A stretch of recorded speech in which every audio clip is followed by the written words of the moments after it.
पटना से ये पूरी बड़ी खबर आ रही है। तत्कालीन एनटीए के डीजी से पूछताछ करना चाहती है ईओयू। तो बड़ी खबर सामने आ रही है लगातार। देखिए, एक तरफ सीबीआई ने एफआईआर दर्ज की, दूसरी तरफ जांच के दौरान एनटीए की भूमिका पर ईओयू को संदेह है और जांच में सहयोग नहीं करने का आरोप भी ईओयू ने लगाए हैं। तो बड़े आरोप ईओयू की तरफ से।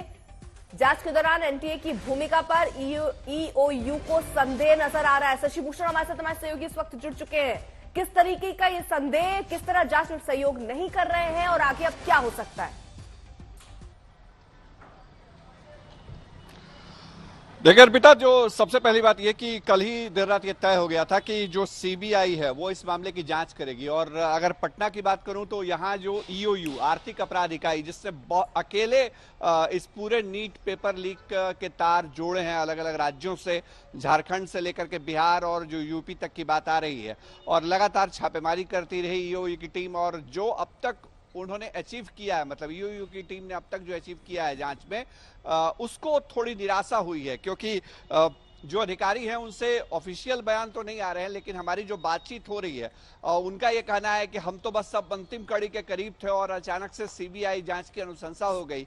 इससे थोड़ी निराशा है। लेकिन ये भी है कि ईओयू ने जितना वर्कआउट किया है अब तक इस पूरे मामले पे, उनको भरोसा है कि इतने दस्तावेज वो देंगी सीबीआई को जब ये केस उनकी तरफ से हैंडओवर किया जाएगा और सीबीआई उसको टेक ओवर करेगी। तो जो फाइल का पुलिंदा है, जो रिपोर्ट्स है, वो इतनी मजबूत हैं कि शायद अपराधियों तक, जो मुख्य आरोपी हैं या जो दोषी हैं इस मामले में, उस तक पहुंचने के लिए सीबीआई को बहुत मशक्कत न करनी पड़े।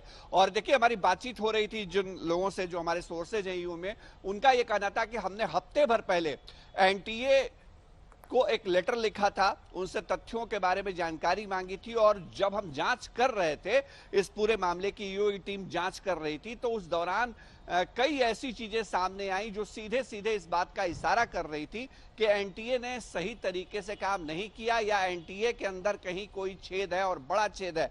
और हमारे जो सोर्सेज हैं वो ये भी क्लेम कर रहे हैं कि वो एनटीए के जो तत्कालीन डीजी, जिनको कल शाम बदला गया, उनसे वो पूछताछ भी करना चाहते थे। लेकिन देखिए स्थिति और कितनी तेजी से घटनाक्रम बदला है कि कल तक जो केंद्रीय शिक्षा मंत्रालय है वो पहले नहीं मान रहा था कि इस तरह की कोई गड़बड़ी हुई है। एनटीए के अंदर कोई नहीं मान रहा था कि इस तरह की गड़बड़ी हुई है।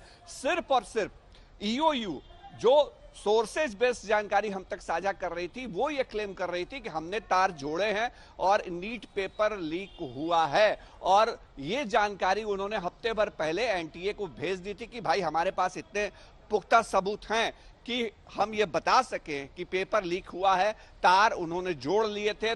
एनटीए के डीजी से भी अगर उनको इजाजत मिलती तो वो पूछताछ करती ईओयू की टीम। लेकिन अब देखिए हालात ऐसे हैं। और एक और अपडेट अर्पिता, इस वक्त एक बड़ी खबर आ रही है, वो भी साझा करना चाहेंगे।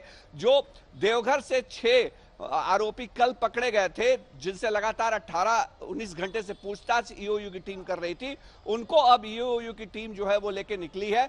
और पटना के शास्त्री नगर, उसी शास्त्री नगर थाने से यह मामला शुरू हुआ था, शास्त्री नगर हॉस्पिटल भी है वहां पे, वहीं लेके टीम पहुंची है उनका मेडिकल कराने के लिए। और वहां से शायद उनको, आज रविवार है, तो जो मजिस्ट्रेट है उनके घर पे उनको प्रोड्यूस किया जाएगा। जी।